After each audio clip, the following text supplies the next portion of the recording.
जो अपने आगंतुकों को दे सकता हूँ कि ईश्वर इनको लंबी आयु दे, सुख समृद्धि वैभव दे। मेरे पास आपको देने के लिए कुछ भी नहीं है। आपके पास जो कुछ देने आते हो, श्रद्धा देते हो, इस मिट्टी को अपनी श्रद्धा देते हो, अपनी भक्ति देते हो, मैं तो वो भी नहीं दे पाता। आप वक्त निकालते हो, गुजरात से आने में 2 दिन लगता होगा, जाने में 2 दिन लगता होगा, 2 दिन यहाँ रहते हो, 6 दिन निकालते हो, और मैं 6 घंटे भी नहीं दे पाता।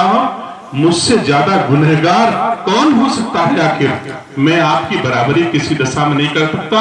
मैं तो इन गुजरातियों की पांव की धूल भी नहीं हूं, मेरी हैसियत नहीं है, मेरी इतनी सराहना मत करो। मैं आपके आगे बहुत बौना हूं। मैं सुना हूं कि गंगा के किनारे के लोग वो आस्था गंगा के प्रति नहीं रखते हैं जो दूर के लोग रखते हैं। आज देखने को पाता हूं। मैं भूरी भूरी प्रशंसा करता हूं अपने उन भाइयों को, उन बुजुर्गों का, उन माताओं का, उन बहनों का, जो बहुत दूर दूर से आते हैं और रायबरेली को अपना कुछ दे करके ही जाते हैं, कुछ ले करके नहीं जाते हैं। ईश्वर करे मैं भी उनको कुछ देने लायक हो जाऊं, इस लायक हूं कि मैं आपके प्रति आस्था तो खैर मुझे बहुत मन में है, बहुत मन में है। मैं पिछले कार्यक्रम में यहां पर हाजिर हुआ था, अवसर दिया था इस पावन भूमि में मुझे आने का, और मैं कुछ कह गया था। मुझे बहुत कुछ करना चाहिए था, लेकिन इसी बीच में विधानसभा के चुनाव हुए।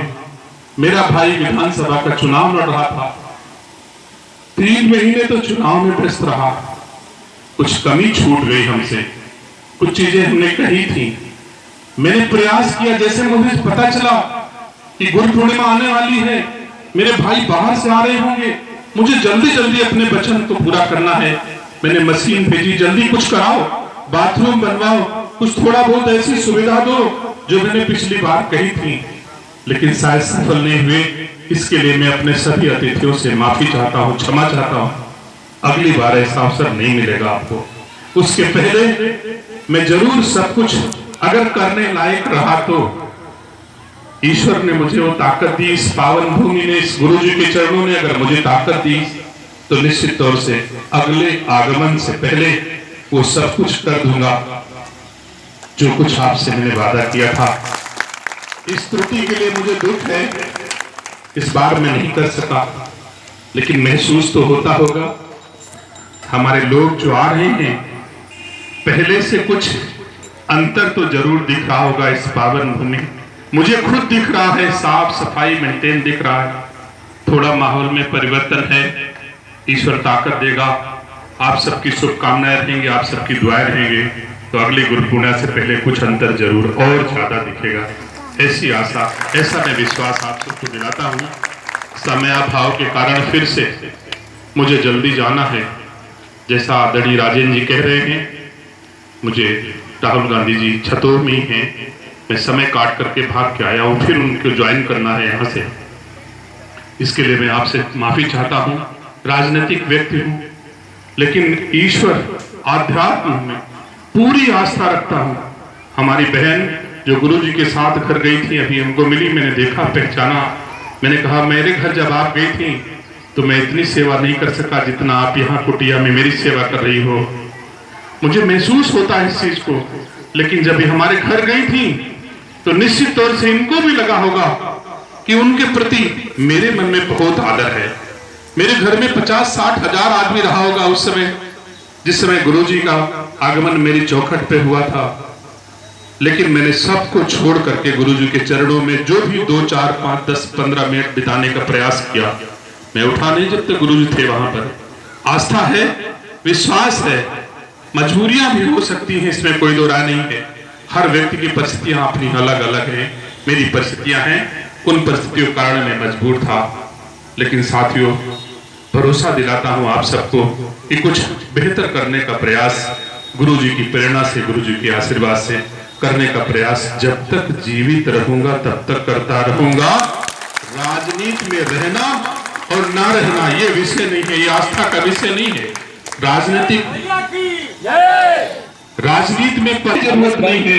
इस भूमि को एमएलसी की जरूरत नहीं है, इस भूमि को किसी चीज की जरूरत है तो आस्था की जरूरत है, विश्वास की जरूरत है, जो मेरे रोम रोम में बसा है और मैं वादा करता हूँ विमुख नहीं होऊंगा। मैं आप सबका एक बार फिर से हृदय से आभार प्रकट करता हूँ, धन्यवाद देता हूँ आप सबका इस रायबरेली की भूमि पर स्वागत करता हूँ। बहुत बहुत धन्यवाद। जय सद्गुरुदेव। मैं आपके साथ आए हुए रवि भैया से चाहूंगा, हम आपसे कुछ नहीं चाहते, लेकिन एक बार आप अपना वचन दीजिए कि इस शरद पूर्णिमा के अवसर पर आप यहाँ आने का, अपने साथ और साथियों के साथ आने का कष्ट जरूर करेंगे। अपने मुखार बिंदु से कहेंगे, ये आपके मुंह से सुबह लेंगे। बहुत बहुत धन्यवाद राजेंद्र भैया। सबसे पहले इस पवित्र धरती को सिर झुकाकर इसका नमन करता हूँ। तत्पश्चात परम श्रद्धेय आदरणीय गुरु जी के चरणों में माथा झुकाकर आपसे आशीर्वाद की कामना करता हूँ और यहाँ पर उपस्थित आश्रम के संयोजन समिति को आभार प्रकट करता हूँ, अभिवादन करता हूँ, साधुवाद ज्ञापित करता हूँ और देश के कोने कोने से आप पहुंचे यहाँ पर सभी भक्तजनों का, सभी श्रद्धालुओं का रायबरेली की पावन भूमि से मैं नमन करता हूँ, अभिवादन करता हूँ, अभिनंदन करता हूँ। और मैं स्वयं आज महसूस कर रहा हूँ कि आज का दिन निश्चित रूप से हमारे लिए बड़ा गौरवमयी, बड़ा सौभाग्यशाली था। आज सुबह से आदरणीय रायबरेली जनपद के एसएससी एमएलसी के साथ सवेरे से मेरा दिन बीत रहा है। वैसे तो दसियों साल से बीत रहा है, लेकिन आज का दिन मेरे लिए परम सौभाग्यशाली है, परम प्रेरणादायक है। मैं आश्वस्त करता हूँ कि हर शरद पूर्णिमा को यहाँ पर आकर आशीर्वाद लेने का काम करूंगा। आप सबके प्रति बहुत बहुत आभार, बहुत बहुत धन्यवाद। जय हिंद, जय भारत। अब मैं चाहूंगा कि हमारे बीच का कार्यक्रम समाप्त हुआ है। हमारे एमएलसी साहब का दौरा इस समय माननीय राजीव गांधी के साथ और राहुल गांधी के साथ है। आप लोग संगीत का आनंद उठाइए। मैं एमएलसी साहब को छोड़ करके आता हूँ।